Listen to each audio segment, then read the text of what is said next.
Hey Leos, how y'all doing? Welcome. We're going to be taking a look at your first half of May general reading here. So in the meditation, I immediately saw a cow, but a cow as it's depicted on the Empress key in Leeza Robertson's Animal Totem Tarot. So I saw this Scottish Highland cow, as the Empress, right? And I heard the song "What the World Needs Now Is Love, Sweet Love." And then I saw all of these beautiful purple buttercup flowers. I don't know if you know what those are, but there were a lot of those where I grew up. And I saw all of these buttercup flowers pop up around this cow slash the Empress. And it felt like it was a very distinct energy about feeling that source of pleasure that only exists within the given moment that you're in. But also there's an aspect to that Empress energy of happy anticipation, of mother nurturing, and also just allowing yourself to just truly be fully seated in the pleasure of where you are in any given moment. Any discord, any anxiety, any sadness, any of those things, right, exists only outside of the present moment that you're in. There's something about tapping into that and keying into that, which allows you to accurately discern and intuitively feel clearly the reality of your situation and all of the good that lies before you, which is also Empress energy. But you can only truly tap into that and be aware of it by not projecting yourself into the future or going back into the past. So basically, you can see and feel most clearly from the present moment and not from anywhere else. Fascinating. Let's go ahead and see what your cards say. Hey Leos, let's go ahead and see what your animal energy is for the first half of May. What is going on? What is going on? Oh my God. Wow. So remember how we saw the Empress in your meditation? Now we have the Emperor here with the elk. Fascinating. So let's talk. First of all, beautiful earth energy here. I love elk energy. It's always very comforting to me because it always speaks of no matter what happens, I'm going to have access to grounding influences around me, which is always really, really nice. So kind of looks like fiery energy here though, right? With the colors. Anyway. So this is the Emperor energy, which speaks of structure, order, authority, father energy, the patriarchy, everything to do with that really masculine energy. Elk medicine, though, is really, really brilliant because it gifts us with patience, right? And trust and faith in the natural timing of things, right? So elk is a beautiful animal energy to have on your side when you need a little extra help, practicing patience or really being reminded of the fact that divine timing is very real and everything is actually happening exactly as it's meant to. It's only when we try to exert our human influence, our egoic will on our situations or on another person's situation that things start to feel out of accordance with that, spiritually strong, love-based energy of knowing, right? I know, regardless of how things appear in the physical sense, that everything is as it's meant to be at all times. And it's only when I try to fight that flow that things can get popped out of placement, right? This is interesting energy coming up here for y'all. It's really nice though. I love it when the elk comes out. It's always very comforting. All right, let's see what's going on, Leo, for first half of May. First half of May. Ooh, I love, this is really interesting. Okay, so we have the 5 of Roses, which says the garden. So first of all, I'm using the Akashic Tarot today, so it's a bit different than the traditional, but it's really brilliant. So number 5 of Roses, the garden. This is very much about children playing a major role in your life. So this is really interesting because we saw see these 2 kids here. We saw the Empress and the flowers, right? Which is the mama. of the tarot. Then we get the daddy of the tarot with the elk here. And now we got the babies. This is really, really interesting how this is coming forth. So this could be, you know, you coming into a time of your life where children are very much on your mind, or the children, either way, whether you're thinking about having them, already have them, other people around you are having them, you work with them, whatever it is, children are becoming a very pronounced part or aspect of your given experience at this time. They are inspiring you. They are a source of, you know, comfort and joy for you. Also, I want to point out, because children are really skilled at what? Being in the present moment. We were talking about that, right? Look at this little girl. Is that a butterfly? Yes. Look at this little girl. Can you see her? Looking at this butterfly through the magnifying glass. That is a complete in the moment reality, realness right there. We're talking about all of that energy with the Empress really deriving everything that you need from that present moment, right? And what's really interesting here is that this kid, I don't know if he's actually holding one, but it looks like he's holding like a telescope, or no, it's a slingshot, right? Now, what's really interesting here is look at this.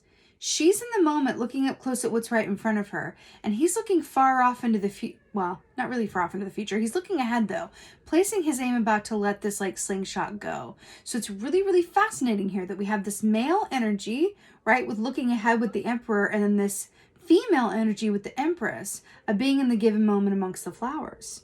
Really interesting here, right? But this is about children, which is really, really lovely. And they can be the absolute best teachers, like I said, about being in the given moment that you're in and deriving your joy and pleasure and knowing from there. What else is going on? Oh! Leo, I don't even know what to say to you. One of Rose's commitment. Look at what is happening here. We got the Empress. We got the Emperor. We got the babies, and now we got the marriage contract. What is happening? What is happening? So this One of Rose's commitment, yes, traditionally this is very much about a love contract, a love commitment, coming into an agreement with another person or persons of like, it's you and me, or it's us, we're in this thing together, we are committed, right? Now, the other aspect of this One of Roses, because it equates to a bit of a Ace of Cups with this, right? Is that this speaks of the commitment we have to and with ourselves. When this is in the reversal, and it's not for y'all, but just for the sake of the information, when this is in the reversal, this speaks of, you know, we haven't necessarily upheld our own commitment contract with and for ourselves. Thus, we're not able to, you know, really be there for other people in the same way because we haven't filled our own cup. But this is in the upright. You know, I have to say, we are moving into the time of Beltane season, right? Which is, I'm getting mega Beltane vibes from this. You know, so let's speak about Beltane, Rhiannon energy, right? So Beltane is very much about, it's fertility time, fertile time. It's when, you know, we come together, we are metaphorically and physically coming out of the darkness in the Northern Hemisphere and going around into the light. We're, you know, dancing around the maypole with all of the ribbons. It's about masculine and feminine energies coming together, you know, outside of that polarity, coming together as one, and really all of the, you know, fertility that happens as a result of that. Traditionally, this is when babies are conceived. Beltane is. So it's really interesting how this is all lining up for y'all. Okay. So I really, it's fascinating, actually. Very, very fascinating. You know, another aspect of Beltane, it's also lover's energy, right? So Beltane also is very much about duality and about the love, like with the commitment here, but the love and attention and care and nurturing that we show to ourselves as well, and how important that is in terms of, you know, achieving that sense of balance and duality that we can then share with others. It's inner and outer duality, like the Lover's Key in the Tarot. It's an integral part of Beltane, because not everybody is able to come out and participate in Beltane in the way that Rhiannon would love us to, right? Because some of us have blocks, some of us don't have that self-love going, we have self-worth issues, we want to love for all of the, you know, wrong reasons to fill a hole in ourselves or whatever it is. But this feels like a very healthy aspect of the Beltane experience coming up for you. And so I'm really here for it. Really here for it. Ooh. Wow. Okay. Got my favorite dude here. We got Archangel Michael, number 9. Really brilliant. So is that another chat? 2 children? Is that another little girl and little boy? What is happening? So with Archangel Michael, this speaks of, whenever this comes out, this is very much about you having access to the strength and protection of Archangel Michael. But there's also an aspect of this that says you are standing in your own power. You have nothing to fear. You're highly protected, favored, all of that good stuff. Archangel Michael is the, patron saint of, police officers and firefighters and those who are in the line of danger and high risk occupations. So this is really interesting here that he's coming up for you in this way, but it makes sense in another way, because we have the elk here, we have the emperor here, which is that big papa energy, as is Archangel Michael. I feel like there's a very distinct feeling of this masculine energy that's coming forward. Again, I'm not talking gender, I'm talking energy, right? There's a very distinctive masculine energy that is around you, along with the feminine, but it feels like this masculine energy is kind of like the umbrella that's covering all this other energy for this time, which feels like there's this sense of like purpose, confidence, and taking action around things that are important to you and the relationships that matter to you. I also feel like there's a distinct feeling of like bravery, or like speaking up and really sharing that love and how you feel and what's important to you with others. I also feel like there's an aspect here of you being there for others as well during this time. The garden. This is, Leo, I love this reading for you. It's roses and angels and elks, and I love it. All right, garden, come on. Come to mama. Oh, my Lord in the sky. Ace of Wands. This is like the most like phallic key in the whole tarot, right? When we talk about virility and masculine energy, and then we have like the Ace of Wands. This speaks of male virility and fertility. With the garden. Do you see these themes here? What is happening? What is happening? Okay. So traditionally speaking, the wands rule the realm of the actions that we do or do not take around the work that we love to do, or our interpersonal relationships that inspire us to new passions, greater passions, higher heights, all of those things. Now, Ace of Wands in particular, Ace of Wands is that new start. It's a big burst of energy, inspiration, all of that passion. Now, what's interesting here is it's depicted as the firefly here at nighttime. What's interesting, because we have the daytime and the nighttime here. Do you feel the balance here with the red and then the red? There's a certain balance of the female, male energies here, masculine, feminine, night and day balance. It's really, really interesting how this is coming about. And what I'm getting with this is firefly medicine is very much about following up on those sources or those sparks of inspiration or illumination as they arise, because they can be fleeting.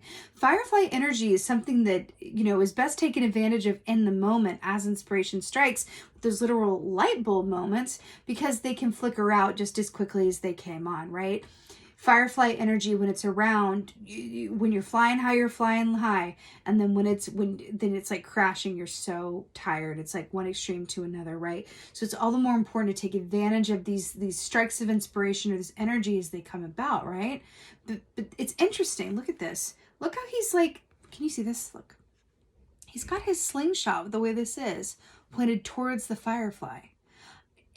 Also, Empress is very much about, like in your opening meditation, the Empress is very much about happy anticipation, about birthing a new idea into existence. Not just children, right? But children are the product of pregnancy. So this could also be for some of y'all, birthing a new idea into existence, right?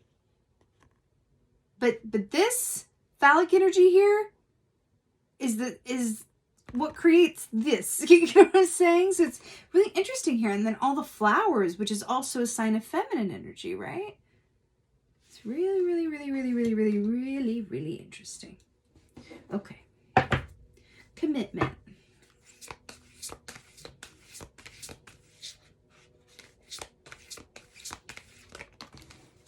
Oh, okay. At this point, I don't know. Because this is a lot.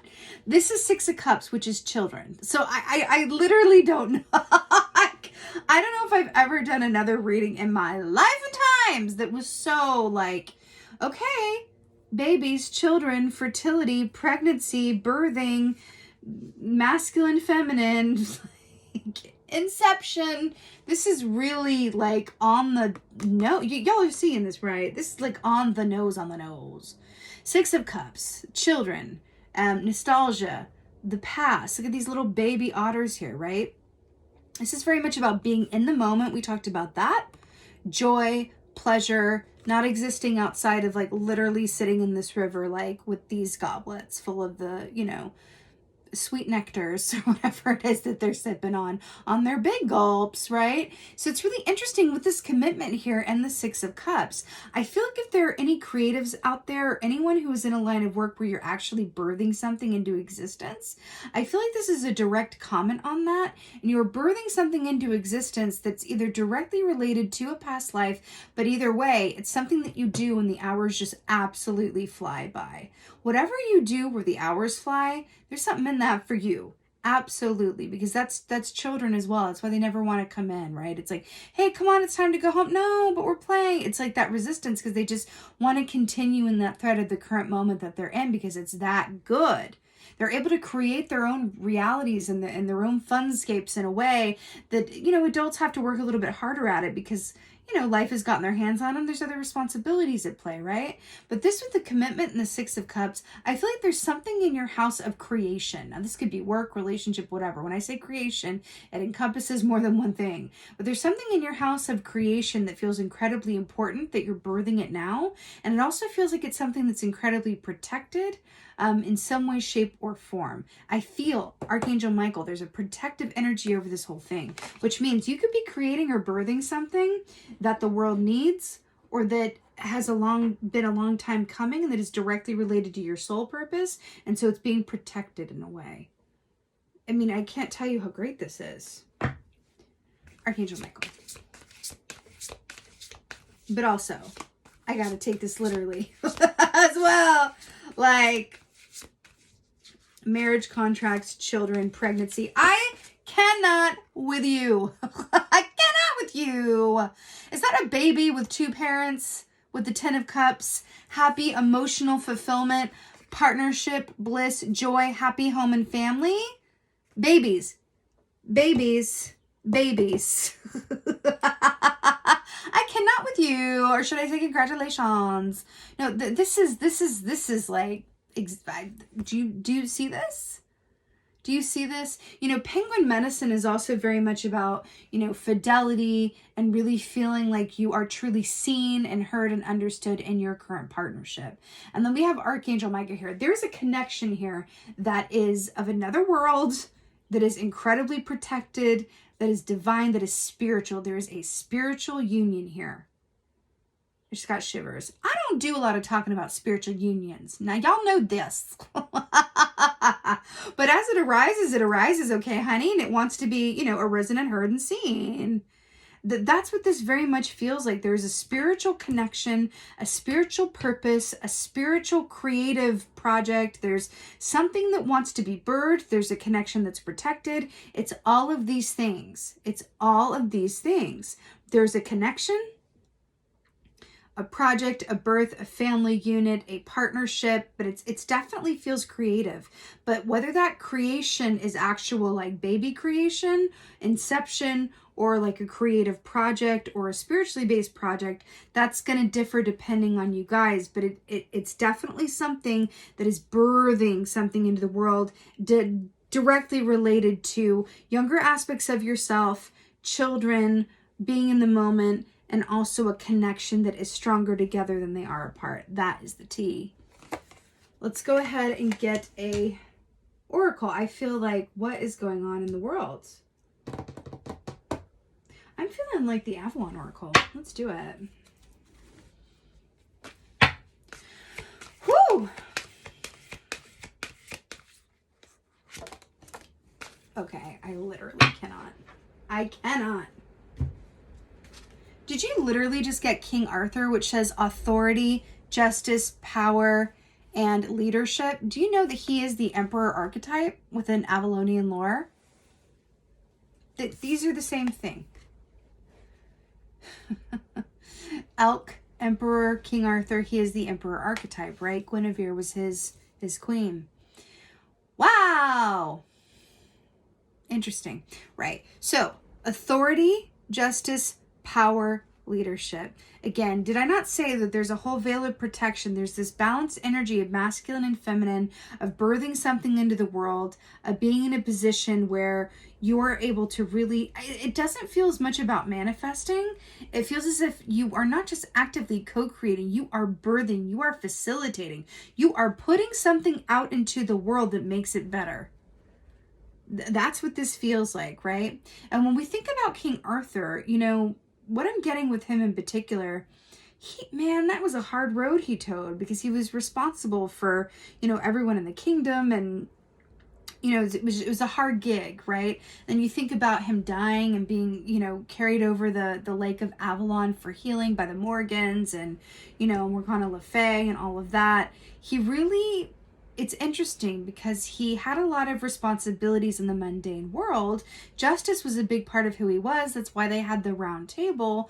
But then there was also this directly spiritual link to him as well, because of Morgana Le Fay, of Merlin. So it's really interesting. It feels like there's a blending together with the, you know, Muggle and the non-Muggle worlds within his reality, right? Because he was someone who was not of magic, but magical by his relations and by his practice and by his reality. So there's something here about something magical, or something that is metaphysical, or anything that's creative in nature is magical to me, because it's directly, it's sourced from source. Therefore it's magical, right? So it's really interesting here that I feel like whatever this is for you, it's not a pipe dream. It's not something that you're just doing on your own for yourself, which, brilliant. But this is something that you're doing, or something that you're partaking in, that has a lot of protection around it, a lot of support around it, and a sturdy foundation. It's like you're the creative with the 5-year, like, Loctite business plan. That's the best way I can think to put it. It's like those two things together are success. And then in another way, there is this really direct link to family, partnership, children, and fertility. It's very Beltane. So you could definitely find yourself, you know, with your relationships and what it is that you're putting out into the world being at the core of your experience during this first half of May, for the beginning, or the first half of Beltane season, which is brilliant. So here for it, Leo. This was like a wild ride. Okay. With that being said, I so hope that this helped and resonated. If so, please do let me know in the comments below. I love reading your comments. And with that being said, just thank you. Thank you so much for being here. And as always, and most of all, thank you for being you. And be well. Until next time.